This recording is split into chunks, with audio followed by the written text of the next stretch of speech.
పేరట నా శుభాలు, నా వందనాలు తెలియజేస్తున్నాను.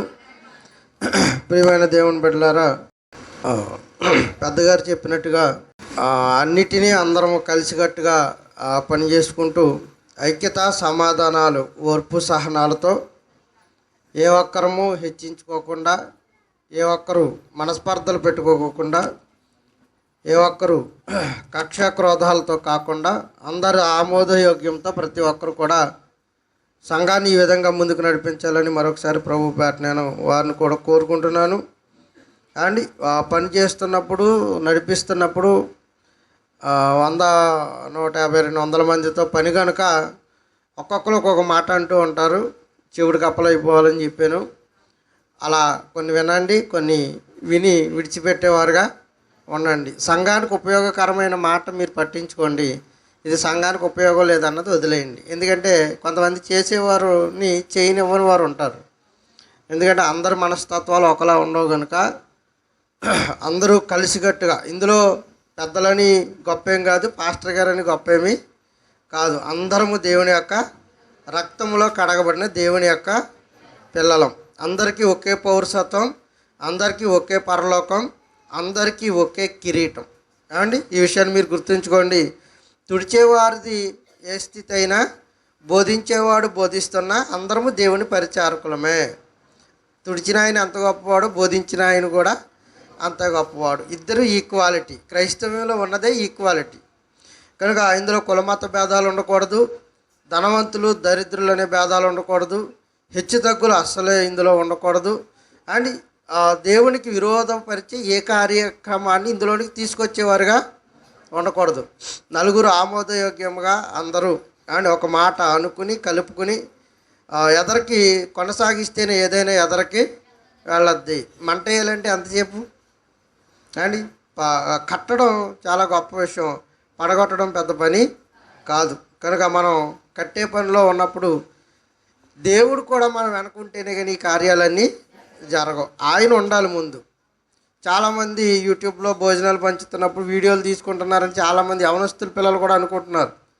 వీడియోలు తీసుకుని మీకు గొప్పలుగా చేస్తున్నారా అన్నట్టుగా మాట్లాడుతున్నారు. కాదు అండి, మనల్ని చూసి ఇంకొకటి ప్రేరణ పొందాలి. మన సంఘాన్ని చూసి ఇంకొక సంఘం ప్రేరణ పొందితే ఇంకొక 10 మందికి ఆహారం అందుద్ది. మనం ఎగరాలన్నా ఆయన ఎగరనివ్వడు, అండ్ మనం హెచ్చించుకోవాలన్నా ఆయన మనల్ని హెచ్చింపబడనివ్వడు. ఆయన హెచ్చించాలి. కనుక ఇది గొప్పల కోసము అండ్ ఇంకోటి చేయడం కోసమో కాదు. మన సంఘాన్ని చూసి మరొక సంఘం ప్రేరణ పొందాలి. మన యవనస్తులను చూసి వేరొక సన్నిధానంలో ఉన్న యవనస్తులు కూడా ప్రోత్సహించబడాలని అందరికీ తెలియాలంటే దీన్ని ఇలా మూట కట్టుకుని కూర్చుంటే ఎవరికి తెలియదు.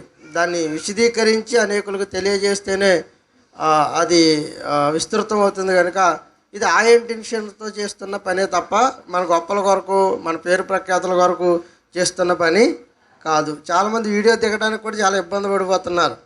లేదా మెగాస్టార్లాగా. నీకు అసలు అవకాశం ఇచ్చినందుకు చాలా ఆనందపడాలి, వీడియోలో పడుతున్నాను అని. ఆ మాత్రం దానికి వెనక్కి వెళ్ళిపోతున్నారు. వాళ్ళకి సిగ్గు కాబట్టి, మగపిల్లలకి సిగ్గు ఎక్కువైపోతుంది, ఆడవాళ్ళకి మధ్య కాస్త వాళ్ళ ధైర్య సాహసాలతో ఉన్నారు. కనుక మీరు మగవాళ్ళని మరొకసారి మీరు పురుష పొంగవులని గుర్తుంచుకోండి. ధైర్యంగా ఎదరికి రావాలని ప్రభు పేట వారిని కూడా చెబుతున్నాను. ఏ విషయంలోనూ భయపడేవారుగా ఉండొద్దు. అండ్ ఇదేమో ఖర్చుతో కూడిన పని ఏమి కాదు. అందరూ కూడా ప్రశాంతమైన వాతావరణంలో కలిసికట్టుగా దేవుడి నామానికి మహిమ తీసుకురావాలి. మనకి కాదు, మన సంఘానికి కాదు, దేవుడి నామానికి. దేవుడిని నమ్ముకున్న బిడ్డలు ఇలాంటి కార్యక్రమాలు చేస్తున్నారని దేవుడి నామానికి మహిమ తీసుకొచ్చేవారిగా ఉంటారని మరొకసారి మీ అందరికీ తెలియజేస్తూ ఇక వాక్య ధ్యానంలోనికి వెళ్ళేవారుగా ఉందాం. ప్రియులారా, ఇక అన్నయ్య కూడా ఏదో విషయాన్ని గురించి అడిగారు. మనకి మైలు సంబంధిత ఆచార వ్యవహారాలు ఏమీ కూడా లేవు, ఉండవు కూడా. క్రైస్తవులుగా మృతులు తమ మృతులను పాత పెట్టుకోమన్నాడు, కానీ నువ్వు కూడా వాళ్ళతో వెళ్ళి ఏకీభవించేవారిగా ఉండండి. ఉండొద్దంటే మరలా ఇంకో విషయంలోకి వెళ్ళొద్దు, కానీ ఆయనకంటే ఎక్కువగా మరి దేనిని ప్రేమించకూడదన్న వాస్తవికతలో ఆ విషయాన్ని ఆయన మాట్లాడాడు. మీకు మనసుంటే వచ్చేయాలని మనసుంటే రండి. కాస్త బాగా దగ్గర సంబంధికులు అయితే బాధ ఎక్కువ ఉంటుంది కనుక వాళ్ళు కాస్త టైం తీసుకుంటారు కదా, కనుక వాళ్ళు సెట్ అవ్వడానికి టైం పడుతుంది కనుక అది మీ ఇష్టం. మీరు సెటిల్ అయిన తర్వాతే దేవాలయానికి వచ్చేవారుగా ఉండండి, అలాగని పూర్తిగా మానేసేవారుగా కూడా ఉండొద్దు. రైట్, ఇక వాక్య ధ్యానంలోనికి వెళ్ళిపోయేవారు ఉందాం ప్రియులారా. హెబ్రీలకు రాసిన పత్రిక 4వ అధ్యాయం, హెబ్రీలకు రాసిన పత్రిక 4వ అధ్యాయం 14వ వచనాన్ని ఒకసారి చూద్దామండి.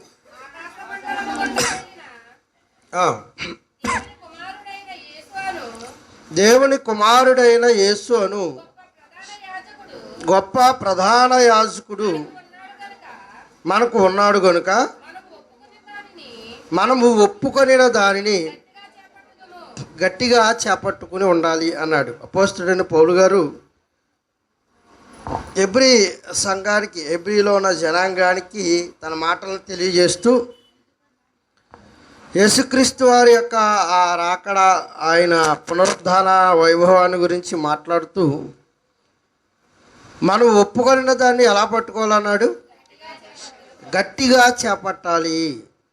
క్రీస్తులో కడగబడిన తర్వాత, క్రీస్తులోకి వచ్చిన తర్వాత, క్రీస్తుని మన అందరం అంగీకరించిన తర్వాత మనం ఏదైతే ఒప్పుకోలులోనికి వచ్చామో ఆ ఒప్పుకోల్ని మీరు లూజీగా పట్టుకోకండి. ఎలా పట్టుకోండి? గట్టిగా పట్టుకోండి.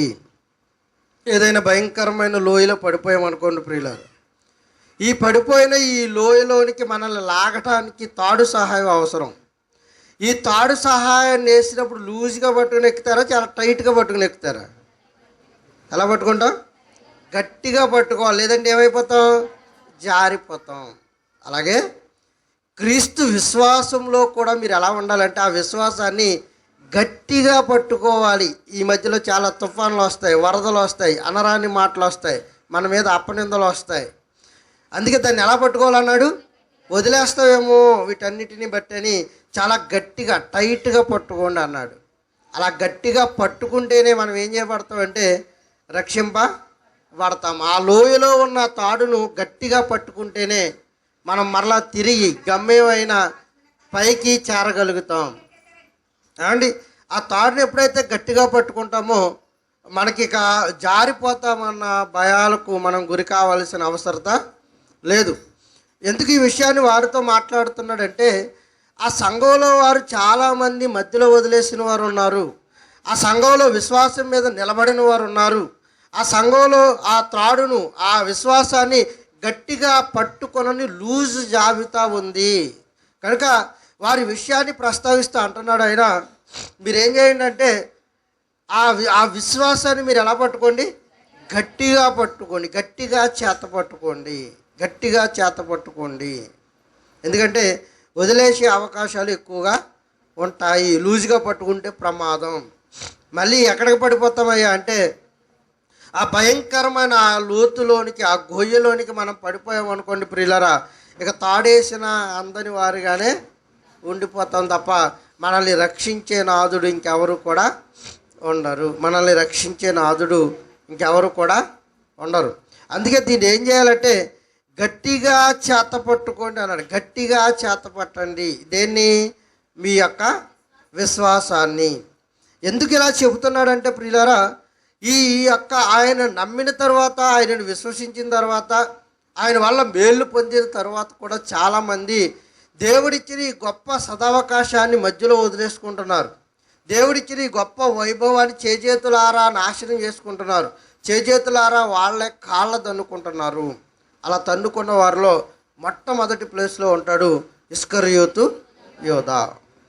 దేవుడు ఏదైతే గొప్పదైన అవకాశాన్ని ఇస్కరియోతు యోధాకి ఇచ్చాడో, ఏ అవకాశం ఇచ్చి తన శిష్యుల్లో ఆయనకు స్థానం ఇచ్చాడో, ఆ అవకాశం ద్వారా ఆయన ఎన్నో ప్రసంగాలు ఆయనకు వినిపింపజేసి, నాయనా నువ్వు ఇలా మారే మనుషువు, ఇలాంటి స్వభావం కలిగిన వాడివి, నీ స్వభావాన్ని ఈ వాక్యాల ద్వారా మార్చుకోవాలని ఎన్ని ప్రసంగాలండి బాబు ఇస్కరియోతు యోధాకి. 1, 2 కాదు, మరలా దూరంగా పెట్టుకుంటే మారడేమని దగ్గరగా పెట్టుకుని ప్రసంగాలు చేశాడు.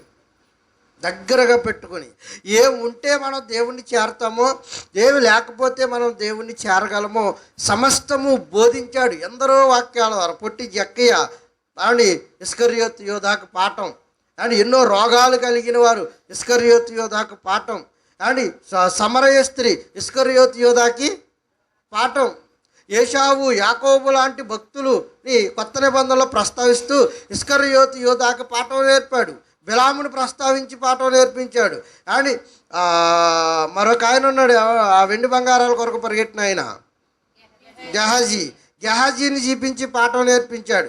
యాకోబు ఏషావు దేనికి తన జ్యేష్ఠత్వాన్ని నమ్మేసుకున్నాడో పాఠం నేర్పించాడు. లోతు భార్యని చూపించి ఇస్కరియోతు యోధాకు పాఠం నేర్పించాడు. ఇలా మాట్లాడితే అని పాత నిబంధన అంతా కోడి చేసి ఇస్కరియోతు యోధాతో మాట్లాడిన వాడు పట్టుకున్న దానిని మధ్యలోనే ఏం చేశాడు? చేజారిపోయాడు, విడిచిపెట్టేసుకున్నాడు. దేవుడిచ్చిన గొప్ప అవకాశాన్ని కోల్పోయాడు. దేవుడు ఏదైతే ఉన్నతమైన స్థితి ఇస్కరియోతు యోధాకి ఇవ్వాలనుకున్నాడో ఆ స్థితిని కాదనుకుని కాళ్ళదన్నుకుని వెళ్ళిపోయాడు. అని వెళ్ళిపోయి ఏ స్థితినైతే ఉన్నతంగా ఇవ్వాలనుకున్నాడో ఆయన దేహాన్నే 30 వెండి నాణ్యాలకి అమ్మాడు. పోనీ అమ్మి ఈడి సాధించింది ఏముంది? మేడలు కట్టాడా, మిద్దెలు కట్టాడా, అనుభవించడానికి ఉందా? కానీ ఈ 30 వెండి నాణ్యాలు కూడా నేలన పడేసి పోయి ఉరి పెట్టుకుని పోయాడే తప్ప అండ్ మధ్యలో వదిలేయటం వల్ల వాడికి కలిసి వచ్చింది ఏమీ కూడా లేదు. అందుకే దాన్ని ఎలా పట్టుకోమన్నాడంటే గట్టిగా చేతపట్టండి. మధ్యలో వదిలేసే అవకాశాలు ఉంటాయి. దేవుడిచ్చిన ఈ గొప్ప సదవకాశాన్ని కాలదన్నేసుకున్నామా? దేవుడు నీకు ఏదో పని అప్పగిస్తాడు, ఈ పనిని మధ్యలో కాలదన్నేసుకున్నావా ఇక నిన్ను ఆ దరిదాపులకు కూడా చేరనివ్వడైనా. దేవుడు ఏదో మనకు ఉన్నతమైన స్థితి భాగ్యాన్ని అనుగ్రహిస్తాడు, దీని మధ్యలో మనం చేజారు చేసుకున్నామా ఇక దాన్ని పొందడానికి అవకాశాలు కూడా ఉండవు. అందుకే ఇస్కరియోతు యోధాను గురించి మనం ఆలోచిస్తున్నప్పుడు ఎన్ని కార్యాలండి బాబు, ఆయనకి ఎన్ని ప్రసంగాలండి బాబు. కూడా పెట్టుకుని తిప్పాడు, ఆయన అత్తరబుడ్డి ద్వారా పాఠం చెప్పించాడు, సీమోని ఇట్లా పాదాలు కడిగినప్పుడు ఇలా ఎన్ని ప్రసంగాలు చేసినా మనోళ్ళలో రానిదేంటి? మార్పు. అలాంటి ఇస్కరియోతు యోధాలు మనలో కూడా ఉన్నారేమో. మిమ్మల్ని మీరే పరీక్షించుకోండి. నేను ఎవరిని ఇస్కరియోతు యోధాలు అనడానికి ఇష్టపడలేదు, ఎందుకంటే ఉంటారు అలాంటి వారు. ఉన్నప్పటికీ అలాంటి మార్పు ఇప్పటి వరకు లేదేమో. ఎన్ని వాక్యాలు వింటున్నా, ఎన్ని ప్రసంగాలు వింటున్నా అని ఎంత గొప్ప స్థితిని మనం అనుభవిస్తున్నా అలాంటి మార్పు మనలోనికి తెచ్చుకోలేకపోతున్నామేమో. అయితే నువ్వు ఇస్కరియోతు యోధావు, విశ్వాసాన్ని లూజుగా పట్టుకున్నవాడవు, విశ్వాసంలో స్థిరమైన నిలకడ నీలో లేదు, విశ్వాసంలో వైదొలిగిపోవడానికి నువ్వు పునాదులు వేసుకుంటున్నావు అని అర్థం. కనుక ఈ విశ్వాసాన్ని అందుకే ఎందుకు గట్టిగా పట్టుకున్నాడంటే చాలా గట్టిగా పట్టుకోండి అన్నాడు. మీకు ఇంకొక మంచి అధ్యాయాన్ని చూపిస్తాను, సమయం తక్కువగా ఉంది కనుక. రాజుల మొదటి గ్రంథం 19వ అధ్యాయం, రాజుల మొదటి గ్రంథం 19వ అధ్యాయము ఏలియా గారి సందర్భాన్ని చూద్దాం ప్రియులారు. ప్రారంభం నుంచి. ఏలియా చేసినదంతయు అతడు ఖడ్గము చేత ప్రవక్తలందరినీ చంపించి సంగతియు ఆహాబు యెజెబెలునకు తెలియజెప్పగా యెజెబెలు ఒక దూత చేత ఏలియాకు ఒక రాణి ఒక వర్తమానాన్ని పంపిస్తుంది. ఏంటంటే వర్తమానం చూద్దాం. రేపు ఈ వేళకు నేను నీ ప్రాణమును వారిలో ఒకని ప్రాణం వలె చేయని ఎడల దేవుడు నాకు గొప్ప అపాయము కలగజేయునుగాక. అండి ఈ నిర్ణయానికి ఏలియా ఏమైపోతున్నాడో తెలుసా ప్రియులరా? ఏ ఏలియా అయితే రోషం గలవాడని మనం చెప్పుకున్నామో, ఏ ఏలియా అయితే ప్రార్థిస్తే వర్షం 3.5 సంవత్సరాలు ఆగిపోయిందని మనం మాట్లాడుకున్నామో, ఆ ఏలియా యెజెబెలు నిర్ణయానికి గజగజ వణికిపోతాడు. దుప్పడట్టుకుని అరణ్య ప్రాంతంలోనికి వెళ్ళిపోయాడు. ఎందుకంత భయం అంటే అప్పటికే పందెం కాశాడు. ఇన్ని 2 తలంపుల మధ్య మీరు ఎంతకాలం ఉంటారు? యెహోవా దేవుడైన ఎడల ఆయన్ని సేవిద్దాం, బయలు దేవుడైన ఎడల ఆయన్ని సేవిద్దామని. అండ్ ఆయన చేసిన పందెం మన అందరికీ తెలుసు. పచ్చి మాంసాన్ని కట్టెల మీద పెట్టి అగ్ని వచ్చి దహించాలి. ఇది పందెం. అగ్ని వచ్చి దహించాలి. ఈ పక్క ఎంతమంది ప్రార్థనా పరులు ఉన్నారో అంటే ఒకే ఒక్క ఆయన ఉన్నాడు, ఆయన ప్రవక్త అయిన ఏలియా. ఆ పక్క ఎంతమంది ఉన్నారో అంటే ఆపోజిట్లో 450 మంది బయలు ప్రవక్తలు ఉన్నారు. ఎంతమంది? 450 మంది బయలు ప్రవక్తలు. ఇక్కడ ఒక్కడే. ఇక ఎంతకాలం ఈ పోరాటం, ఎంతకాలం దాక్కోవాలి, ఏదో ఒక అంశం మీదకి వచ్చేద్దామని ఈ నిర్ణయాన్ని తీసుకున్న తర్వాత మొదట వారికి అవకాశం ఇచ్చాడు. మీరు పచ్చి మాంసాన్ని తీసుకొచ్చి దాన్ని నీళ్లతో తడిపి బలిపీఠం మీద పెట్టి మీరేవైతే ఆరాధిస్తున్నారో, వీటినైతే పూజిస్తున్నారో ఆ వచ్చి పచ్చి మాంసాన్ని దహిస్తే నేను ఆ పక్క వచ్చేస్తాను. ఇది సవాలు. ఒకవేళ దహించలేకపోతే నా దేవుడు దహిస్తాడు. నా దేవుడు దహించకపోతే నేను మీ పక్కకి వస్తాను, మీరు నా పక్కకి రావాలి అన్నది వారి దగ్గర కుదిరిన అగ్రిమెంట్. అండ్ ఫస్ట్ అవకాశం వారికి ఇచ్చాడు. 450 మంది 450 మంది ఉదయం నుంచి ప్రార్థనలు ప్రారంభించారు. సాయంత్రం అయిపోతుంది, మధ్యాహ్నం అయింది, ఎవడో రాలా తగలబెట్టడానికి. సాయంత్రం అయిపోయింది, మరెవడు కనబడలా. ఇక అర్ధరాత్రి, ఇక రాత్రి సమయం గతించకపోతుంది, ఇచ్చిన సమయం అయిపోతుంది. మరి మీరు ఇంకా ఆపండి. అప్పటికే చాలా విధి విధానాలు చేశారు. గట్టిగా కొట్టుకున్నారు, చీల్చుకున్నారు, రక్తాలు కారాయి. అండ్ వాళ్ళు అంతగా గట్టిగా మొరపెడుతున్న వాళ్ళు రాకపోయేసరికి ఏలియా కూడా హేళన చేస్తాడు. వీడు ఎక్కడైనా ఊరికి వెళ్ళిపోతున్నాడేమో, మళ్ళీ పిలవండి. అని ఎక్కడైనా ప్రయాణంలో ఉన్నాడేమో చూసి కేకేసుకోండి అని, మీకు తెలిసిన వాళ్ళు ఎవరు ఉంటే వాళ్ళ చేత కౌరు పంపండి అని వారిని ఒక రకంగా అవహేళన చేస్తాడు. ఎప్పుడైతే ఈ పందెం దగ్గరకు వచ్చిన తర్వాత ఈ కార్యక్రమం జరుగుతుందో, వీళ్ళు ప్రార్థన చేయడానికి ఉదయం నుండి సాయంత్రం 6 దాకా టైం ఇచ్చాడు అనుకుంటే, కాబట్టి ఆ సమయం వరకు వారు ఆ మాంసాన్ని కానీ ఆ నీటిని కానీ కాల్చలేకపోయింది అగ్ని వచ్చి. తర్వాత ఏలియా గారు వంతు వచ్చింది. ఏలియా గారు ప్రార్థిస్తున్నాడు. ప్రార్థించి ఏలియా గారు ఏం చేశాడంటే, దాన్ని ఆకాశం వైపు కన్నులెత్తి ప్రార్థించగానే, ప్రభువా, మన అన్నీ ఆయన చూస్తూ ఉంటారు కదా, ఆయనకి తెలుసు కదా, విపులీకరించి చెప్పక్కర్లా ఆయనకి. ఎప్పుడైతే ఈయన ప్రార్థన చేశాడో వెంటనే ఆకాశం నుండి ఏమొచ్చిందట, వెంటనే ఇంకా టైం తీసుకోలేదు, వెంటనే చూస్తుంది, ఎదురు చూస్తున్నాడు ఎప్పుడు ప్రార్థన చేస్తాడు అని. వెంటనే ఆకాశం నుండి అగ్ని దిగి దహన బలిపీఠం మీదను అని దాని మీద ఉన్న ఆ కమ్మలను, ఆ నీళ్లను, ఆ పచ్చి మాంసాన్ని కూడా దహించి పాడేసింది. ఇప్పుడు పందెంలో ఎవరు నగ్గారు? ఏలియా నగ్గాడు. ఏలియా నగ్గినప్పుడు మనోడు ఊరుకుంటాడా? ఈ 450 మందిని కత్తితో వేసి పడేసాడు. 450 మంది బయలు ప్రవక్తలు ఏం చేశాడు? చంపేశాడు. ఎందుకు ఇంత కసండి ఆయనకి? అప్పటికే దేవుని పిల్లలైన ఇశ్రాయేలీయులందరినీ చంపేస్తున్నారు వాళ్ళు. ఎక్కడ బ్రతకనట్లేదు యెజెబెలు. ఎక్కడ దేవుణ్ణి ఆరాధించేవాడు ఉంటే అక్కడ తలలు నరికేస్తుంది. ఎక్కడ దేవుణ్ణి ఆరాధించేవాడు ఉంటే వాడు కాళ్ళు తీసేస్తుంది. ఎవడైనా దేవుణ్ణి ఆరాధించేటప్పుడు వాడు నాలుగు కోసేస్తుంది బయటకు లాగి. అండ్ ఇలాంటప్పుడు ఇలాంటి భయానకమైన శాసనాల మధ్య ఇక ఏదో ఒక నిర్ణయానికి వద్దామని, అండ్ ఈ కసి తీర్చుకోవాలి కదా, ఈయనకి బాగా రోషం ఎక్కువ, ఆవేశం ఎక్కువ ఈయనకి, దైవావేశం కలిగిన వాడు. ఎప్పుడైతే ఈ కసి తీర్చుకోవాలన్న నిర్ణయం మీద ఉన్నాడో అని ప్రార్థించగానే ఆ వేడిమికి ఆ అగ్ని మాంసాన్ని, కట్టెలను, నీళ్లను కూడా మండించిందంట అగ్ని. నీళ్ళు ఎప్పుడు మండితే ప్రియులారా? గ్యాస్ మీద గ్యాస్ అంటుకుపోయినప్పుడు నీళ్ళు వేసినా ఆరదు. నీటిలో ఉన్న గ్యాస్ ఏమవుద్ది? మండుతూ ఉంటుంది. అంటే అది ఎలాంటి అగ్ని దింపడం మీరు అర్థం చేసుకోండి. కనుక ఇలాంటి అగ్ని ఎప్పుడైతే దిగిందో, మనోడు పందెం నగ్గాడు, నగ్గినోడిది విజయం పొందినోడిది. అది మామూలు విజయం, చాలా ఘన విజయం. ప్రపంచంలో ఎవరు ఎక్కడ ఏర్పాటు చేయని ఒక పందెం, ఎవరు ఎక్కడ దాన్ని బీట్అవుట్ చేయని ఒక విజయం. ఎప్పుడైతే ఈ విజయం ఆయనకి దక్కిందో, ఇక ఆయన్ను ఏం చేయాలనుకున్నారు? ఆటోమేటిక్గా థ్రెడ్స్ ఉంటాయి, ఉండవా?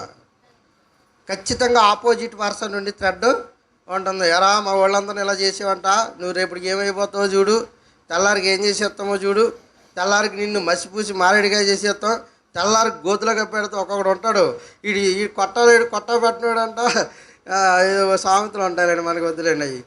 కనుక ఈ కొట్టలేడు, నరకలేడు, తెల్లారికి తలక తీసేస్తాను అంటాడు. అంతే, తెల్లారికే. మళ్ళీ తెల్లారితే ఏమన్నా సచిన్ కుక్కలోకి వెళ్తాడు ఆ రూట్ అంట. మరి రాత్రి తలకాయ తీసేస్తాను. కనుక ఆయాసం ఎక్కువ. ఈ ఆవేశం వల్ల గొప్ప ద్రోహ కార్యాలను చేయకోకుండా ఆపుతుందని నేను విన్నాం. నరికేస్తాను, పొడి చేస్తాను అంటూ ఉంటారు. అప్పుడప్పుడు గొడవకి వెళ్తున్న వాడిని చూడండి, పట్టుకుంటుంటే ఆగుతాడా? నలుగురు పట్టుకున్నా అప్పుడు గుంజుకుపోతా ఉంటాడు. ఒకసారి వదిలేసి చూడండి, ఈడేళ్ళకి ఎదరికి పట్టుకున్నవాడు వెళ్ళడం. అతిగా గొడవలు ఎవరిని ఆపకండి, మీరు వదిలేండి. కొడితే కొడతాడు, లేదా కొట్టించుకురానా వస్తాడు. కనుక ఇలాంటి ప్రగల్భాలకు వెళ్ళేవారుగా ఉండకూడదు. ఇలాంటి వాడు అక్కడ ఏమన్నాడట, కొండెక్కి నేను మొగ్గేస్తాను రా అన్నాడంట. కానీ ఊరందరినీ తీసుకెళ్ళిపోయాడు. ఈ నిజంగా కొండెక్కి మొగ్గ ఎలాగ వేస్తాడు అని ఊరంతా వెళ్ళిపోయి చూస్తున్నారు, ఎదురు చూస్తున్నారు. వెళ్ళి పైకి వెళ్ళి మళ్ళీ మొగ్గ ఆడేసాడు కింద. ఇలా గాలి తీసేసే జనాభా ఉంటారు. మీరు అలాంటి వారి ప్రగల్భాలకు మీరేం భయపడాల్సిన అవసరత లేదు. ఏలియా కూడా గజగజ వణికిపోతున్నాడు ఆమె నిర్ణయానికి. అంటే ఆ నిర్ణయం ఎంత కఠినమైన నిర్ణయం అయితే, ఒక రోషము కలిగి కత్తెట్టి 450 మందిని నరికేసిన వాడే గజగజ వణికిపోతున్నాడు. అంటే ఆ నిర్ణయం ఏంటి? రేపు తెల్లారేసరికి నీ శవం ఇక్కడ కనబడదు అన్నాడు. ఎవరు? యెజబెలు. ఎందుకంత భయపడిపోతున్నాడో తెలుసా ప్రియులారా? రాజు తలుచుకుంటే దెబ్బలకు కొద్దివేముంది కదండి. తమ్మిని బిమ్ము చేస్తాడు, బిమ్మిని తమ్మైనా చేస్తాడు, ఏదో రకంగా దెబ్బలు కొట్టేస్తాడు అడిగి. కనుక అంటే ఈ రాజు శాస్త్రానికి ఇక రాజముద్రకు ఎదురు లేదు. అప్పుడున్న రాజముద్రకి ఏం లేదు, తిరుగులేదు. ఆ ముద్రించిన వాడు కూడా దాన్ని కొట్టడానికి సరిపోడు. ఇక స్టాంప్ వేసాడా రాజు అయినా దాన్ని తీయడానికి సరిపోడు. అండ్ దావీదును సింహాల బోన్లో స్టాంప్ వేసి సింహాల బోన్లో వేసేయండి అన్నాడు. వేయమన్నవాడే చాలా బాధపడతాడు రాజు. ఎందుకంటే దాన్ని తీయటానికి ఆయనకు అధికారం ఇక లేదు. ఇది రాజముద్ర. ఈ ముద్ర ఎప్పుడైతే ఇవే శాసనం చేసి దూత ద్వారా యెజబెలు కబురు పంపించిందో, ఈ కబురుకి గజగజ వణికిపోతున్నాడు ఈయన. భయం కదండి, ఎవరికైనా భయమే కదా. ఆ ఊపిలో ఏదో అంటాం, ఆ ఊపిలో కొట్టేస్తాం, ఆ ఊపిలో తన్నేస్తాం, కానీ తెల్లారు ఏమైపోద్ది అని భయం. మీకు చెప్పారు కదా ఒకసారి, అవును కాలర్ వేసుకున్నాం మేము అందరం వెళ్ళి. కాలర్ వేసుకుని ఈ నైట్ అందరూ వచ్చి కొట్టేస్తారని భయం. ఇక నిద్ర పట్టలేదు ఆ నైట్ అంతా. చూసారు, ఆ భయాలు ఉంటే మనకి ఆ ఆవేశంలో ఏదో అంటాం, కానీ ఆవేశంలో ఎన్నో మాటలు కానీ కోటలు దాటుతాయి, కానీ అక్కడ మనం పొడిసొచ్చేది ఏమీ కూడా ఉండదు. కానీ చాలా జాగ్రత్తగా దాన్ని డీల్ చేయాలి. ఈయన కూడా ఏమనుకుంటున్నాడంటే, అమ్మో ఈ నిజంగా చంపేస్తుందేమో, ఎందుకంటే రాజు శాస్త్రానికి ఎదురు లేదు. హేరోదు పాపం చేస్తున్నాడు. బాప్తిసం ఇచ్చి యోహాను గారు వెళ్ళి, నీ పిలుపు, నీ తమ్ముడి భార్యను నువ్వు ఉంచుకోవడం చాలా తప్పు అబ్బాయి అని ఆయన చేస్తున్న తప్పుడు కార్యక్రమాన్ని ప్రజలందరిలో చెప్పాడు. యోహాను కూడా ఎవరు? ఏలియా లాంటి రోషము కలిగిన ప్రవక్తే. అందుకే యోహాన్ని కూడా ఏమనుకున్నారు ఆ నాటకాలలో? ఈయన ఏలియా ఏమో అనుకున్నారు. యేసుక్రీస్తుని కూడా ఏలియా ఏమో అనుకున్నారు. అండ్ ఏలియా లాంటి ప్రవక్తే. ఆయన ఈ మాట ఎప్పుడైతే చెప్పాడో, ఇక అప్పుడు తమ్ముడు భార్య ఫిలిప్పు భార్య ఏం చేసిందంటే, ఈ యోహాను మీద పగ పెట్టుకుంది. ఇక ఏదో ఒక రోజును చూసింది, జన్మదినోత్సవం జరుగుతుంది, పుట్టినరోజు జరుగుతుంది రాజుగారికి పుట్టినరోజు జరిగినప్పుడు కూతురుని తీసుకొచ్చి భరతనాట్యం చేయించింది. అప్పుడు భరతనాట్యం అంటే చాలా ఫేమస్, రాజులు చాలా ఫ్లాట్ అయిపోయేవారు. ఎప్పుడైతే ఈ ముద్రలు తీమ అనే ఏ ముద్రలు ఉంటాయి కదా, ఈ ముద్రలు ఎప్పుడైతే వేస్తుందో, ఈ ముద్రలుగా మయమర్చిపోయిన రాజు అండ్ ఆవేశంలో ఏమన్నాడంటే, నువ్వేం కోరుకుంటావో కోరుగా అన్నాడు. అంతే. ఇక ఆగాలి కదా ఈ డాన్స్ అయ్యేదాకన్నా ఆగాలిగా. ఇలా కంగారు ఉడక్కోకుండానే చాలామందికి ఏంటట, పొయ్యి మీద ఉండగానే కంగారు అంటే చాలామందికి. ఆగరా కథ ఆగితే ఉడికిన తర్వాత జాగ్రత్తగా తీసి వార్చి దానికి ఇంకా ప్రొసీజర్ ఉంటుంది. అండ్ అప్పుడు పెడితే ఆవిడే పెడతగా వండిన తర్వాత ఇలాగ తినేయాలని కంగారు. ఇలాగే ఈ సగం డ్యాన్స్లోనే పక్కనున్న ఆమెకి ఏమన్నాడంటే, నీకేం నరుడా ఏం కావాలో కోరుకు అన్నట్టు. కానీ ఏం కావాలో కోరుకు అన్నాడు. కోరుకున్నది ఏమన్నా మంచి మాట కోరుకుందా? ఆ యోహాను గడి తల కావాలని అడిగింది. ఇదేంటిది? అది ఏమన్నా మేకతల? ఏ తల కావాలట? నన్ను దూషించి నన్ను నలుగురిలో అవమానపరిచిన యోహాను తల కొట్టించమంది. ఇంకా రాజు ఏం చేయగలడు? మాట ఇచ్చాడు. మాట తప్పడం రాజుల వంశంలోనే అప్పుడు అండ్ వారి చరిత్రలో లేదు కనుక మాట అంటే మాటను నెరవేర్చాలి కనుక ఇక ఈయన కూడా పక్క భయపడుతున్నాడు. అమ్మో ప్రవక్తను చంపితే నన్ను దేవుడు ఉంచుతాడని భయపడుతున్నాడు. అయినా ఇక ఒట్టేసాడు కనుక ఇక ఆ కార్యక్రమాన్ని చేయించండి అని ఆయన శతాధిపతులకు ఆజ్ఞ ఇచ్చాడు. ఇచ్చిన తర్వాత వారు తీసుకెళ్ళి జైల్లో ఉన్న యోహాను తల నరికించేసారు. నరికించేసి దేంట్లో పెట్టి తీసుకొస్తున్నారు? పళ్ళెంలో పెట్టి తీసుకొస్తున్నారట. జాగ్రత్తగా చూస్తున్న వారికి భయం వేస్తుంది. ఇదా చాలా భయం వేస్తుంది. కానీ ఇలాంటి కార్యక్రమాలన్నీ ఎవరి ఆలోచనలో ఉన్నాయి? కాలం వేరైనా రాజులు తలుచుకుంటే ఏదైనా చేయగలరన్న ఆలోచన ఏలియా గారి మదిలో ఉంది. చంపడానికైతే కత్తెట్టి ఆ వీరావేశంలో 450 మందిని వేసేసాడు. కానీ ఈయనకు కూడా ప్రాణం అంటే భయం ఉంది. అండ్ ఇలా ఇలా వేసేసిన తర్వాత అమ్మో యెజబెల్ నిర్ణయానికి ఎంతకెంత అడుగుపోతున్నాడో మీకు అర్థం కావాలి. యోహాను తల కొట్టించి పళ్ళెంలో పెట్టుకొచ్చిందంటే ఇక యోహానుకి ఏలియాని ఏమందో తెలిసి యెజబెలు నీ రక్తాన్ని కుక్కల చేత నాకు ఇస్తాను అందది. అది మామూలు ఆడదు కదా, అది ఏమంది, నీ రక్తాన్ని కుక్కల చేత నాకు ఇస్తాను అంది. దానికి తెలియని విషయం ఏంటి, దాని రక్తాన్నే కుక్కలు నాకే. కానీ ఏ ఏలియానైతే చంపేద్దాం అనుకుందో దానికే రివర్స్ చేయించాడు. ఇలాగ ఏలియా ఏమనుకున్నాడంటే చూద్దాం ప్రియులారు. అతడంటే ఏలియా గారు, రైట్. ఈ సమాచారము తెలుసుకొని చంపేస్తాడన్న సమాచారం తెలుసుకొని లేచి తన ప్రాణము కాపాడుకున్నటకై పోయి యోధా సంబంధమైన బెయేర్షెబాకు చేరి అచ్చట ఉండుమని తన దాసుడితో చెప్పి తాను ఒక దిన ప్రయాణము అరణ్యములోనికి పోయి ఒక బదిరీ వృక్షము కింద కూర్చుండి మరణాపేక్ష గలవాడై యెహోవా ప్రార్థన చేస్తున్నాడు. యెహోవా నా పితరుల కంటే నేను ఎక్కువ వాడను కాను, ఇంత మట్టుకు చాలును, నా ప్రాణమును తీసుకో అని ప్రార్థన చేస్తున్నాడు. ఎంత భయపడిపోతున్నాడు చూడండి. ఏమని? నా ప్రాణాన్ని కాపాడు ప్రభు అని ప్రార్థించడంలా, నా ప్రాణాన్ని అది తీయడం కాదు నువ్వే తీసేసుకో అని ఏం చేస్తున్నాడట, ప్రార్థన చేస్తున్నాడట. ఏం జరుగుతుంది అంటే చాలా భయపడిపోయాడు. ఎంత దూరం పోయాడట, ఒక దిన ప్రయాణం అరణ్యములోనికి పోయాడట. ఒక రోజంతా నడిస్తే ఎంత దూరం వెళ్తామో నాన్ స్టాప్గా అంత దూరం వెళ్ళిపోయి మరణానికి దూరంగా ఆయన ఒక వృక్షం కింద కూర్చొని ప్రార్థన చేస్తున్నాడు. ప్రభువా నీ చిత్తమైతే నా ప్రాణాలు తీసేసుకో. వాస్తవానికి ప్రార్థన చేయాలా ఈయన ఏలియా? అక్కడ ఉండి చేస్తే వింటాడు. పోనీ ఈయన నడిచొస్తున్న మార్గం అరణ్య మార్గంలో నడిచి వచ్చాడు. ఈ అరణ్య మార్గంలో నడిచి వచ్చినప్పుడు ఏపులో అటాక్ చేస్తే సావడా ఏలియా? మనలో మనమాట వస్తున్న ఈ అరణ్య ప్రాంతంలో నడిచొస్తున్నప్పుడు ఏపులో ఏ సింహమో ఏ ఎలుగు వెంటో ఆయన మీద అటాక్ చేసింది అనుకోండి, చచ్చిపోడా? మరి మరణానికి ఏంటంటే ఎంత భయపడిపోయాడు? మనకు కూడా మరణం అందరికీ ఏమవుతుందట, సంప్రాప్తం అవుతుంది. మనం కూడా అప్పుడప్పుడు ఏమనుకుంటామంటే కొన్ని బాధలు ఓర్చుకోలేక, కొన్ని ఇబ్బందులు ఓర్చుకోలేక అని దేవుడిని అడుగుతూ ఉంటాం, ప్రభువా నా ప్రాణం తీసేసుకుంటావా? తీసుకోవా? నువ్వే పుట్టినప్పుడు అడిగావా ప్రభువా 5 పంపేస్తావా మా అమ్మ గర్భంలోంచి బయటకని అడిగావా? పుట్టినప్పుడు అడగవు. చచ్చిపోయేటప్పుడు మటుకి తీసేసుకో. పుట్టినప్పుడు నీ బోడి సలహా ఆయనకి ఇవ్వలేదు, కానీ చచ్చిపోయే ముందు నీ బోడి సలహా ఆయనకి ఇస్తావా? ఆయనకి ఇచ్చేసి నువ్వు సలహా ఇచ్చి తీసేసుకో అంటే తీసేసుకుంటాడా? సకల మానవుల ప్రాణము యెహోవా యొక్క వశంలో ఉన్నాయి. ఎప్పుడు పెట్టాలో ఆయన చిత్తం, ఎప్పుడు తీయాలన్నా ఆయన చిత్తం. యెజబెల్ నిర్ణయానికి ఏంటంటే ఈయన భయపడిపోతున్నాడు ఏలియా.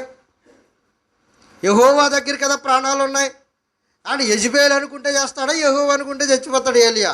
ఈ విషయాలని ఏలియాకు తెలిసి కూడా యెహోవానికి కించపరుస్తున్నాడు. ఈ విషయాలని ఏలియాకు తెలుసు. యెహోవా తలుచుకుంటే ఆయనకు అసాధ్యమైనది ఏదీ లేదని తెలుసు. యెహోవా తలుచుకుంటే రాజ్యాలను తలక్రిందులు చేయగలడని తెలుసు. యెహోవా తలుచుకుంటే మరణ శాసనాన్ని తిరిగి లిఖించగలడని ఏలియాకు తెలిసినా కూడా ఏం చేస్తున్నాడు, ఆయన జడిసి పారిపోయి వచ్చేసి ఆయన నా ప్రాణాన్ని నువ్వు తీసేసుకో ప్రభువా అన్నాడు. అని అప్పుడప్పుడు తల్లిదండ్రులు మంచం పట్టేశారు అనుకోండి, పిల్లలు చేసి విసుగుదలు చెందిపోయి మా నాన్నగారు ఎప్పటి నుంచి అలా మంచాన పడిపోయినాడని చచ్చిపోయినా వదిలిపోను అనుకుంటారా అనుకోరా?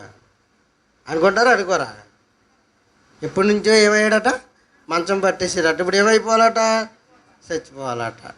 మరి నువ్వు పుట్టినప్పుడు ఆయన కూడా అలాగే అనుకుంటే, నువ్వు పుట్టింది పెరిగి 20, 25, 30 సంవత్సరాలు వచ్చేదాకా నీ నుండి పావల ఆదాయం లేకుండా పెంచాడు ఆయన, పెంచాడు. అప్పుడేమో లక్షల అదే నాన్నగారు మంచం పట్టుకోకుండా అని లక్షల జీతం పట్టుకొస్తున్నాడు అనుకోండి. నాన్నగారు మంచినీళ్ళు కావాలా, నాన్నగారు కాఫీ కావాలా, నాన్నగారు పలవా చేయమంటారా, నాన్నగారు ఏటవాసం పట్టుకొచ్చేయమంటారా అడిగి నువ్వే. ఇప్పుడు జీతం రాక ఆయనకి ఏ కాలో చేయో లాగి ఏ అవయవాలు దెబ్బతిని మంచం పట్టేస్తే చంపేమని దేవుణ్ణి అడగటం ఎంతవరకు న్యాయం ప్రియులారా? మీరు ఆలోచించండి. ఇలాంటి దౌర్భాగ్యులు ఉన్నారా లేరా అంటారా? ఉన్నారండి. ఇలాంటి దౌర్భాగ్యులు ఉన్నారు సమాజంలో. మా నాన్న చంపే, మా అమ్మని చంపే, మా అత్తగారిని చంపే, ఇటు ప్రార్థనలు ఏంటో నాకు అర్థం అవ్వట్లేదు. ఇక హత్యలు చేయడం ఎలాగా మానేమన్నాడు కదండి, ప్రార్థన హత్య. ఇది కత్తెట్టి మానేమన్నాడు కదా, ప్రార్థనతో హత్య చేసేస్తారా? ఇలాంటి పనికిమాలోళ్ళు కూడా ఉన్నారు. కనుక అలాగ అడగడం ఎంతవరకు న్యాయం కాదో ఏలియా ప్రాణాలు తీసేసుకో ప్రభు అనడం కూడా అది న్యాయమైన ప్రార్థన కాదు. దేవుడు ఏదైనా చేయడానికి సమర్థుడని ఆయన నమ్మాలి. పైపెచ్చి ఏమంటున్నాడు? 14వ వచనానికి వచ్చేయండి. అందుకు అతడు, ఇశ్రాయేలు వారు ఈ నిబంధన త్రోసివేసి నీ బలిపీఠములను పడగొట్టి నీ ప్రవక్తలను ఖడ్గముతో హతము చేసిరి. సైన్యములకు అధిపతియగు దేవుడునకు యెహోవా కొరకు మహారోషము గలవాడనై నేను ఒక్కడను మాత్రమే మిగిలి ఉండగా వారు నా ప్రాణము తీయుటకై చూచుచున్నారని చెప్పాను. నీవు మరలా అరణ్య మార్గమున దమస్కునకు పోయి దానిలో ప్రవేశించు అని యెహోవా ఆజ్ఞ వచ్చింది. అని మరలా ఏమనుకుంటున్నాడో తెలుసా ప్రియులారా? ప్రజలందరినీ చంపేస్తుంటే నీ కొరకు నేను ఒక్కడిని మాత్రమే పరిచర్య చేస్తున్నాను అని ప్రార్థన చేసిన తర్వాత దేవుడు తీసుకున్న నిర్ణయం ఏంటో తెలుసా ప్రియులారా? నువ్వు వెంటనే హజాయేలును అభిషేకం చేయి, నువ్వు ప్రవక్తగా ఉండటానికి వీలు లేదు. గట్టిగా పట్టుకున్న విశ్వాసపు కోట మీద యెజబెలు నిర్ణయం యొక్క దాడి ఎంత గట్టిగా ఉందో చూడండి. మీరు విశ్వసించిన దాన్ని ఎలా పట్టుకోండి? గట్టిగా చేతపట్టండి. అలాంటి గట్టిగా చేతపట్టుకోమన్న తాడుని ఏలియా ఏం చేస్తున్నాడో తెలుసా ప్రియులారా? శరీరంలో ఉన్నాడు కనుక, బలహీనుడు కనుక ఒక రకంగా లూజ్గా పట్టుకుని ఉండుంటాడు. నేను ఒక్కడే ఉన్నానయ్యా, నేను ఒక్కడే చేయాలా నీ పరిచర్య అని ఆయన అనుకోగానే, అయితే నువ్వు అవుట్ ఆఫ్ కవరేజ్ ఏరియాలోకి వెళ్ళిపో, వెళ్ళి హజాయేలు కుమారుడు ఎలీషా ఉన్నాడు, వెళ్ళి ఎలీషాని అభిషేకం చేయి. దేవుడిచ్చిన అవకాశాన్ని మధ్యలో కాలదన్నేసుకుంటే ఆయన మరలా ఇంకొకరిని తీసుకుంటాడు. ఇక మరి అన్నటికీ నేను ఆ పనిలోనికి తీసుకురానివ్వడు.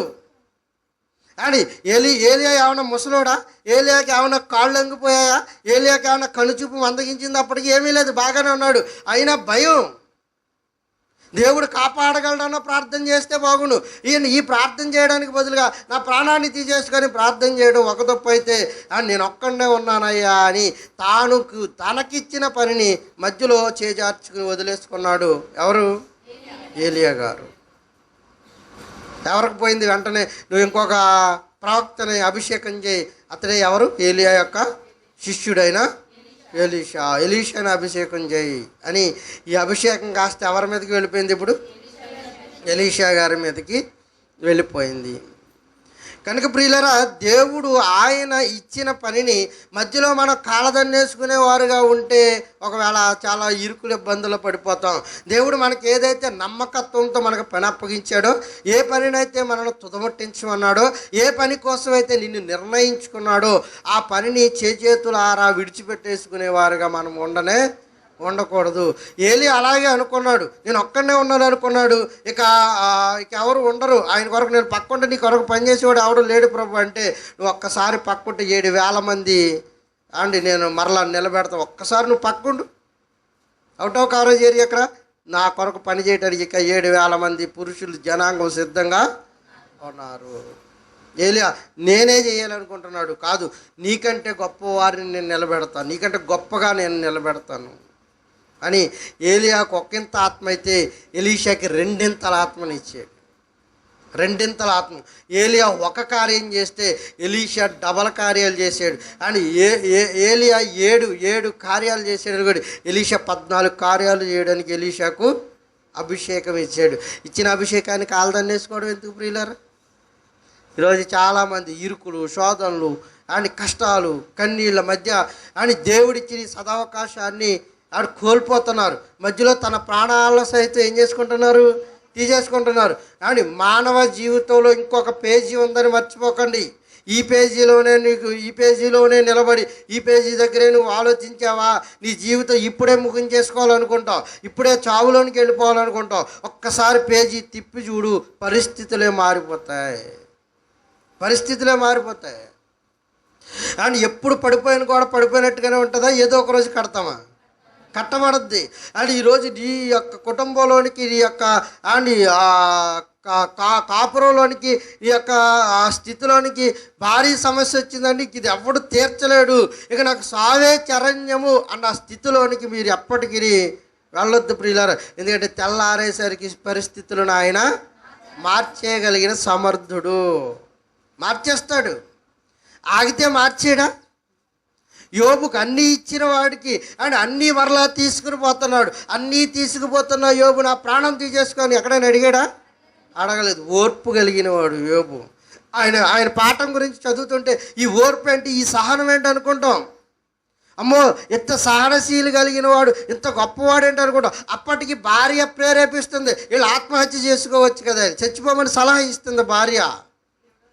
అని మూర్ఖురాలు మాట్లాడుతున్నట్టుగా నీవు మాట్లాడొద్దు అన్నాడే తప్ప తన ప్రాణాన్ని తీసేసుకోమని దేవుణ్ణి అడగలేదు. మరి యోబు గారి జీవితం అలాగే ఉందా, మారిందా? మారింది. ఎదురు చూడు ఆ మార్పు కొరకు. ఎదురు చూడండి, పరిస్థితులు మారుతాయి. ఆర్థిక సమస్యలతో ఇప్పుడు నలిగిపోవచ్చు కాక రేపు నిన్నే అనేకులకు అప్పిచ్చేవాడిగా చేస్తాడేమో.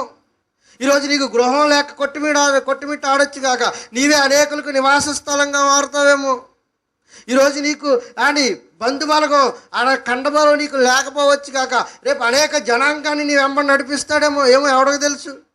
ఆయన ఏదైనా చేయడానికి ఆయన సమర్థుడైన. అందుకే యోబు గారి జీవితాన్ని మనం ఆలోచిస్తున్నాం, భక్తుల జీవితాన్ని మనం ఆలోచిస్తున్నాం. అని యోసేపు కంటే ఇంకా గొప్ప శ్రమలు మనకు వస్తాయి ప్రియులారా. ఎన్ని శ్రమలండి బాబు. ఆయనకి అన్నలు కొట్టి పడేశారు, ఆ తర్వాత పోతీపరి భార్య వల్ల ఇబ్బంది, 2 సంవత్సరాల జైలు జీవితం, ఈ 2 సంవత్సరాలు భయంకరమైన ఇనుప సంఖ్యల చేత బాధింపబడ్డాడు. సరిగా ఆహారం లేక, సరిగా నిద్ర లేక, సరిగా తినడానికి ఆస్కారం లేక. అంతకుముందు ఆయన కన్న కళలేంటి, ఆయనకు వచ్చిన దర్శనాలేంటి. అమ్మో ఆ దర్శనాల్లో చూస్తే ఈయనే రాజుగా, ఈయనే గొప్పవాడిగా, ఈయనే ప్రవక్తగా అండ్ ఈయనే అండ్ తల్లిదండ్రులకు అందరికీ ఆధారంగా ఆ దర్శనాల్లో కనబడితే ఆ కనబడిన దర్శనాలు మరి ఆయన జీవితంలో జరగటం లేదే. ఆయన జీవితంలో జరగటం లేదని ఆయన ఎక్కడ తన విశ్వాసాన్ని లూజుగా పట్టుకోలేదు ప్రియులారా, గట్టిగా పట్టాడు. పోతీపరు భార్య ఇబ్బంది పెడతాను ఏం చేశాడో తెలుసా, పాపాన్ని విడిచి దూరంగా పారిపోయాడు తప్ప అవకాశం ఇవ్వలేదు ఆయన. అంటే గట్టిగా చేతపట్టాడు. అంటే ఈ యొక్క ఆయన జీవిత ప్రయాణంలో అన్నల కొట్టి చంపేసినప్పుడు ఇక్కడ నేను బ్రతికెందుకని అంటే తనను తాను మరణ ఆత్మహత్య చేసుకుని ఉంటే ఈజిప్ట్ ప్రాంతానికి ప్రధానమంత్రి అయ్యేవాడు ఆయన. అవుతాడా చెప్పండి ప్రియులారా. ఇక ఎందుకు మన జీవితం, ఈ జైలు జీవితంలో దేవుడు అనేవాడు ఉంటే ఉంటే కళ్ళు మూసుకున్నాడా, నాకు ఇన్ని శ్రమలు వస్తున్నా, ఇంతమంది మరణం అయిపోతున్నా, నన్ను ఏం పట్టించుకోవటం లేదు అని ఒకవేళ దేవుని పట్ల నీ ఆలోచనలు ఉన్నాయేమో. అలా అనుకుంటున్నావేమో నిన్ను పట్టించుకోవట్లేదని. కానీ అసలు ఆయన నిర్ణయాలు మన పట్ల, ఆయన నిర్ణయాలు ఏంటో మనకి తెలియదు. కాస్త వెయిట్ చేయండి, ఓర్పు కలిగి ఉండండి, సహనం కలిగి ఉండండి. అండ్ ఆయన ఇన్వాల్వ్ అవుతాడు. ఆ తర్వాత మన పేజీ పరిస్థితి మారిపోద్ది. పడిపోయిన గోడవేమో మరలా నిన్ను నిలబెట్టి ఆయన కడతాడు. వదిలేం కదండి, పడిపోయింది గోడ పడిపోతే వదిలేస్తామా? జాగ్రత్తగా నీట్గా శుభ్రం చేస్తాం, మరలా తీసుకొస్తాం, మరలా బేస్మెంట్ వేస్తాం, మరలా నీట్గా ఆ పరిసరాలన్నీ శుభ్రపరిచి ఈసారి మరింత బలంగా, మరింత పటిష్టంగా దాన్ని ప్లాన్ చేసి కడతాం. అలాగే నిన్ను కడతాడు ఆయన. ఈరోజుతో అయిపోతుంది, ఈరోజు నాకు బహుమానం లేదు, ఈరోజు నాకు వివాహం కావట్లేదు, ఈరోజు నా జీవితంలో ఏది జరగటం లేదని ఒకవేళ నువ్వు బలహీనరాలు అయిపోతున్నావేమో. వద్దు, నీకు బలాన్ని ఇచ్చే అని బాహుబలం కలిగిన వాడు, బలాతిశయముల దేవుడు, బలవంతుడైన దేవుడు నీ పక్షాన వేద్యం ఆడుతున్నాడు. మనకు తెలియదు. మన చుట్టూ మన కంటికి కనబడిన ఆరా మనల్ని కాపాడుతుంది, మనకు తెలుసా? తెలియదు. ఆయన యందు భయభక్తులు కలిగిన వారి చుట్టూ ఎవరుంటారట? ఆయన దేవదూత ఏముంటుందట? కాపలాగా ఉంటుందట. ఇవ్వబోయి దేవుడు కాపాడేస్తాడేంటి అనుకుంటున్నారు చాలామంది. మీకు తెలీదు. మనకు తెలియకోకుండానే మన కంటికి కనబడిన ప్రొటెక్షన్ ఉంది ప్రియులారా మన చుట్టూ. అందుకే అది త్రుటిలో తప్పిపోతున్న ప్రమాదాలు ఎలా తప్పించేసుకోగలుగుతున్నాం? త్రుటిలో మనం ప్రాణాలు కోల్పోవలసిన స్థితి నుండి ఎలా గట్టెక్కేయగలుగుతున్నాం? ఒకవేళ ప్రమాదం జరిగిపోయినా నీకు ప్రాణహాని లేకోకుండా ఎవడు కాపాడుతున్నాడు? ఆయన యందు భయభక్తులు కలిగి ఉన్న వారి చుట్టూ ఆయన దూత కావలిగా ఉంది. ఈరోజు శ్రమ వచ్చిందని కుంగిపోకండి, ఈరోజు శోధన వచ్చిందని కుంగిపోకండి, ఈరోజు ఇరుకులు వస్తున్నాయని కుంగిపోకండి, ఈరోజు ఇబ్బందులు మనల్ని తడుతున్నాయని ఏమాత్రం మీరు కుంగిపోయేవారిగా ఉండొద్దు. ఎందుకంటే మీరు నమ్ముకున్నవాడు ఎంతైనా నమ్మదగిన దేవుడు, వదలడు ఆయన. అందుకే భక్తుడు ఒక పాట రాశాడు, నేను వెళ్ళే మార్గము నా యేసుకే తెలుసు. ఆయనకి తెలుసు నువ్వే మార్గంలో వెళ్ళాలో, ఎలా వెళ్ళాలో ఆయనకి సమస్తం ఆయన దగ్గర ప్రణాళిక ఉంది. ఇలాగ నువ్వు నిర్ణయం తీసుకోకు. ఆయనకి తెలుసు మనం ఎలా నడవాలో, ఎలా వెళ్ళాలో, ఎలాంటి ఉపద్రవాలు మనల్ని పలకరిస్తున్నా అని మనల్ని విడిచిపెట్టే దేవుడు ఆయన ఎన్నటికి కాదు. మన చుట్టూ ఆయన దేవదూతల్ని కాపుదలుగా ఉంచుతాడు. మనకి ఏ కీడు మన దరి చేరనీయుడు, ఎలాంటి హాని మనల్ని పడనీయుడు. ఒకవేళ మరణశయ్యం మీదకి వెళ్ళినా అక్కడ నుండి తట్టి లేపుకొస్తానన్నాడు. తట్టి లేపుకొచ్చి మనల్ని ఏం చేస్తాడు? సజీవుడిగా నిలబెట్టి ఆయన మహిమ తెచ్చుకుంటాడు. ఆయన గొప్పవాడైన దేవుడు. అందుకే ఆయన మనకి ఇచ్చిన ఈ విశ్వాసాన్ని మధ్యలో గట్టిగా పట్టుకోండి అన్నాడు. మధ్యలో దాన్ని వదిలేసేవారుగా ఉండకూడదు. అలా గట్టిగా పట్టుకుంటేనే దాని రుచి నీకు తెలుస్తుంది.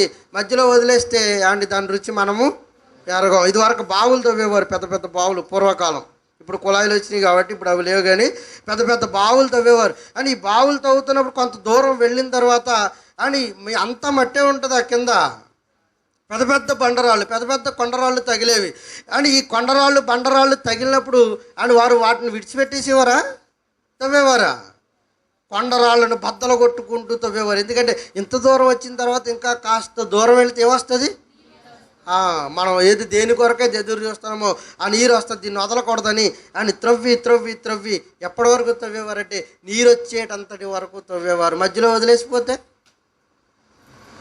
వదిలేసిపోతే నీరు రాదు, వీళ్ళ శ్రమ కూడా వృధా అయిపోతుంది. అలాగే మనం మధ్యలో వదిలేసిపోయామనుకోండి ప్రియులారా, మన జీవితాలు వ్యర్థం అయిపోతాయి.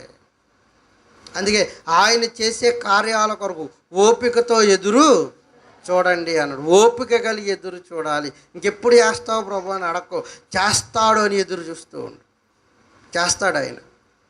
చేస్తానన్నాడు కనుక ఖచ్చితంగా చేస్తాడు. వజ్రాలు తవ్వుతున్నవాడు సగం తవ్వి వెళ్ళిపోయిన తర్వాత మన కింద వజ్రాల సంపద కింద ఉందనుకోండి, మనోడు దెబ్బ అయిపోతాడు. కనుక ఆ వజ్రాల గని ఉందని నిర్ణయించుకున్న తర్వాత దాన్ని త్రవ్వి అది పెట్టేటంతటి వరకు ఎలా తవ్వుతున్నాడో అలాగే మన విశ్వాసాన్ని కూడా మనం సాధించేటంతటి వరకు గట్టిగా పట్టుకునే ఉండాలి. విశ్వాసానికి కర్త, దాన్ని కొనసాగించేవాడు యేసుక్రీస్తు.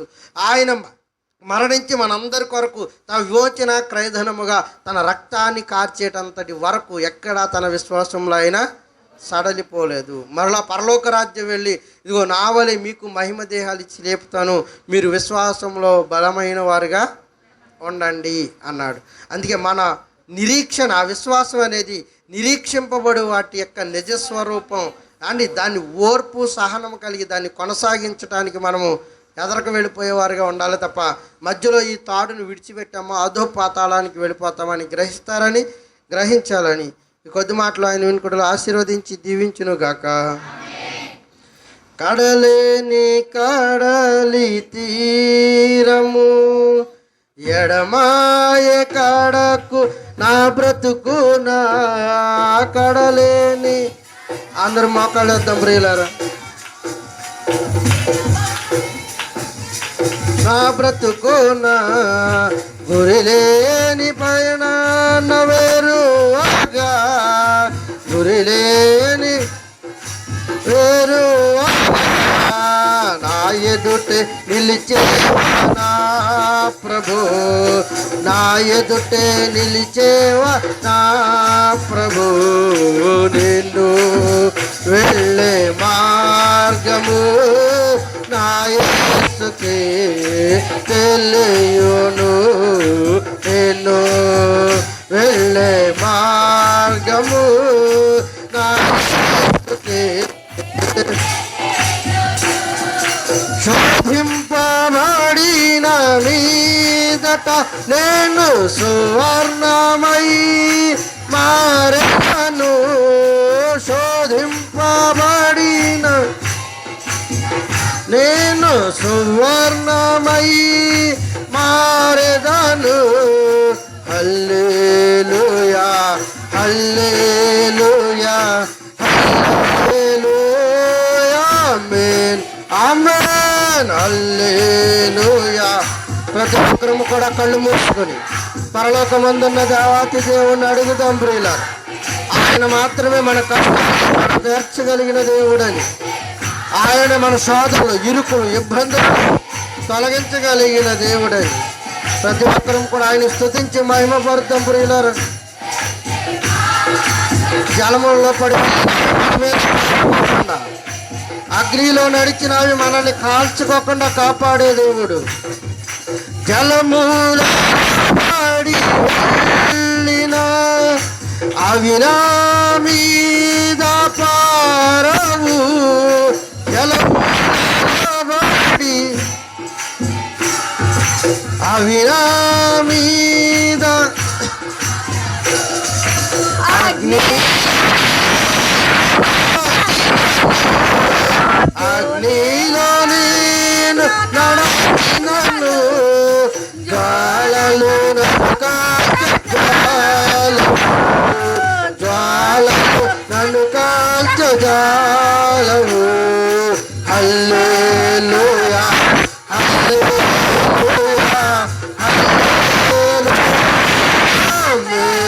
ఆమేన్ హల్లెలూయా.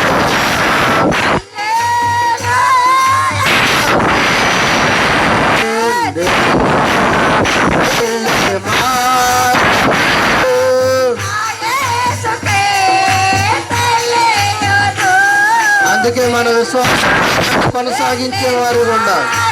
విశ్వాసంలో సాగుతూ విశ్వాసన సాగుతూ పయనించే సమయాన విశ్వాస ప్రతి గట్టిగా కట్టబడతాం ప్రియులారు. నా ప్రభు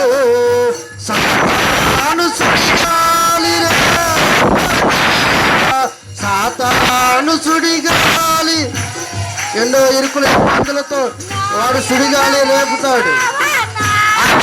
ప్రభువు మనకు ఆశ్రయమైన వాడు. ప్రభు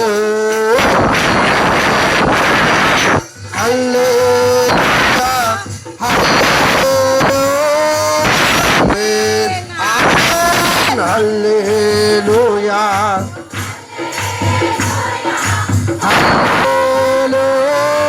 ఆమేన్ ఆమేన్. నేను వెళ్ళే మార్గము నా యేసుకే తెలియను.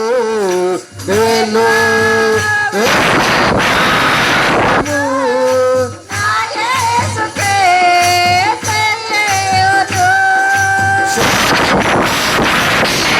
మీదట నేను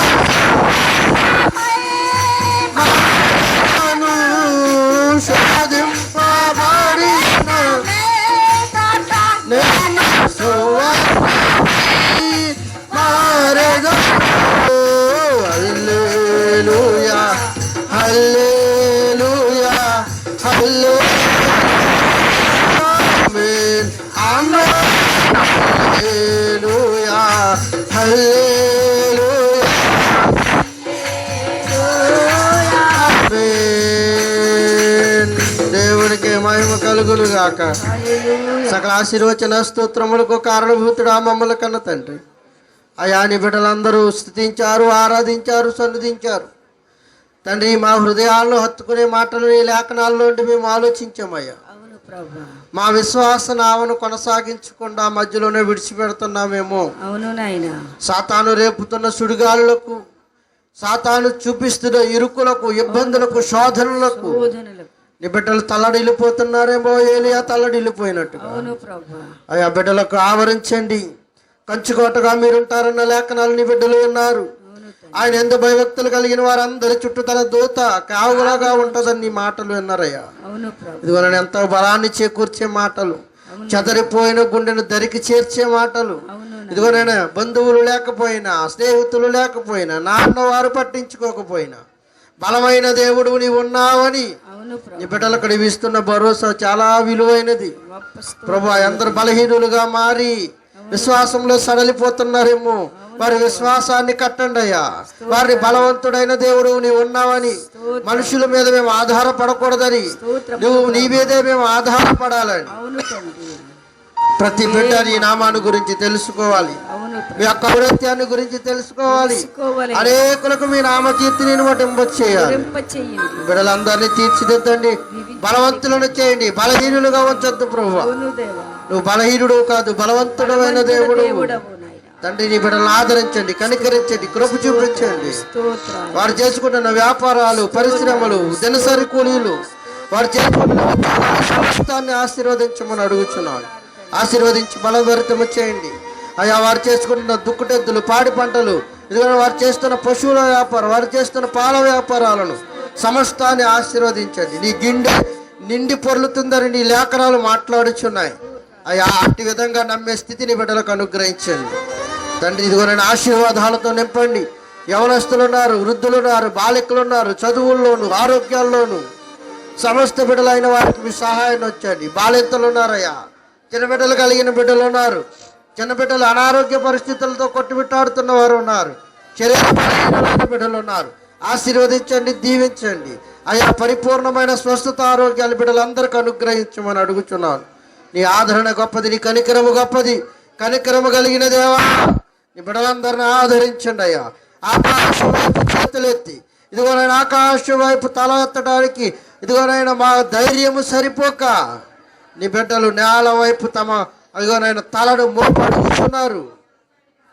ప్రతి బిడ్డకు ఆరోగ్యాలు మెరుగుపరచండి అయ్యా. సమయం లేదు కనుక నన్ను ప్రార్థించమని అడిగిన ప్రతి బిడ్డను పేరు పేరు వరుసన మిమ్మల్ని ప్రభు మీ దగ్గర మీ నామంలో అడుగుచుండగా పేరు పేరు వరుసన ఆశీర్వదించండి, పేరు పేరు వరుసన దీవించండి, పేరు పేరు వరుసన వారికి ఉన్నతమైన కార్యాలు చేయమని అడుగుచున్నాను. దూర ప్రాంతాల నుండి అడిగిన వారు ఉన్నారు, ఇదిగో గల్ఫ్ దేశాల్లో ఉన్న బిడ్డలు అడిగిన వారు ఉన్నారు. వారి కుటుంబాలను ఆశీర్వదించి దీవించి ఫలభరితము చేయమని సమస్తాన్ని మీ చేతులకు అప్పగిస్తున్నాను అయ్యా. మా మధ్య ఒక సహోదరి, అన్య జనాంగానికి చెందిన సహోదరి ఇదిగో భయంకరమైన శోధనలో ఉందయ్యా. నిశ్చితమైతే లేవనెత్తమని అడుగుచున్నాను. సహాయము చేసే దేవుడు. కొండల తట్టు మేము కన్నులెత్తుచుండగా సంఘం అంతా కూడి ప్రార్థిస్తుండగా ప్రభువా నీ బిడ్డ సమయంలో దర్శించండి. నీ బిడ్డ మీద నీ కనికరించండి. ఇదిగోనైనా రేపు మీదకు వెళ్ళి తన దాసుడితో చెబుతున్నాడు, ఏదైనా మా మేఘం ఆవరించిందేమో చూడమంటున్నాడు. ఒకసారి వెళ్ళాడు, కనబడలేదు. రెండవసారి పంపించావు, కనబడలేదు. మూడవసారి, నాలుగవసారి, ఏడవసారి వెళ్ళేసరికి ఒక మేఘము హోరేబు పర్వతం మీద ఆవరించి ఉంది. అటు రీతిగా ప్రభువా ఎవరైనా ఆ బిడ్డ మీద మీరు ఆవరించమని అడుగుచున్నాను. ఆ బిడ్డ నరనరాలకు జీవాన్ని పోయండి, కండరాలకు జీవాన్ని పోయండి, ఆ మెదడులో నరాలకు స్పందన కలగజేయండి అయ్యా. రక్త ప్రసరణ సక్రమంగా సరగడానికి కృప చూపించండి అయ్యా. అయ్యా ఇదిగోనైనా బిడ్డను మరలా మీ చిత్తమైతే ముట్టి తట్టి లేవనెత్తి స్వస్థపరిచి మరలా మేమందరం ఆ బిడ్డ నిమిత్తం ప్రార్థన చేసిన మేమందరము కూడా సంతోషంగా ఆనందించే భాగ్యాన్ని మాకు ప్రసాదించమని అడుగుచున్నాను అయ్యా. గొప్ప కార్యాలు చేసే దేవుడు, కనికరము కలిగిన దేవుడు, నీ కనికరము నీ జాలిని ఆ బిడ్డల మీద ఉంచమని అడుగుచున్నాను అయ్యా. బిడ్డలు లేవనెత్తుతారని ఆశిస్తున్నాము అయ్యా. మా సంఘంలో కూడా అందరూ బలహీనులు ఉన్నారు. ముఖ్యంగా బాలకృష్ణ గారి భార్య లలితని మీ చేతులకు అప్పగిస్తున్నాను. బిడ్డను ఆశీర్వదించండి, దీవించండి, ఫలభరితంగా మార్చండి అయ్యా. ఇదిగో పరిపూర్ణమైన స్వస్థతను ఇచ్చారు. మరింత ఆరోగ్యం, మరింత స్వస్థ, మరింత విడుదల బిడ్డకు అనుగ్రహించండి అయ్యా. ఇదిగో ఇంకెందరో బిడ్డలు ఉన్నారు. ప్రతి వారం వారి నామాన్ని బట్టి ప్రార్థిస్తున్నాను.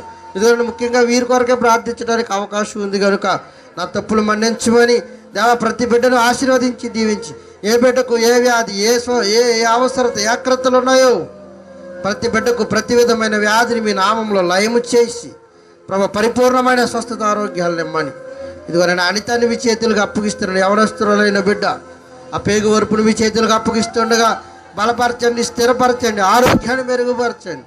4 రోజులు హాస్పిటల్లో ఉండి డిశ్చార్జ్ అయింది ప్రభు. బిడ్డ నిమిత్తం ప్రార్థిస్తుండగా ఇదిగోనైనా తండ్రి లేని బిడ్డ, తండ్రి లేని వారి పక్షాన నేను వేద్యం ఆడతాను. ఆ బిడ్డ పక్షాన వేద్యం ఆడండి. ఇదిగో నేను ఆ బిడ్డ ఎడల మీ కనికరాన్ని చూపించి ఇదిగో పరిపూర్ణమైన స్వస్థత ఆరోగ్యాన్ని బిడ్డకు అనుగ్రహించి మరలా నీ సన్నిధానంలోనికి నడిపించి సాక్ష్యంగా నిలబెట్టమని ఆ బిడ్డను కూడా మీ చేతులకు అప్పగిస్తున్నాను అయ్యా. అలాంటి వారు ఇంకెందరో ఉన్నారు. ప్రతి బిడ్డను ఫలభరితముగా మార్చండి. కుటుంబాలుగా మేము నిన్ను ఆరాధించే భాగ్యాన్ని మా సంఘానికి, మా సంఘ బిడ్డలకు అందించండి అయ్యా. ఇదిగోనైనా కీడు ఎదురు చూస్తున్న కీడును ప్రభు ఇదిగోనైనా పారదోలిన దేవుడు, ఇదిగోనైనా మరలా ఎదురు చూస్తుంది అయ్యా.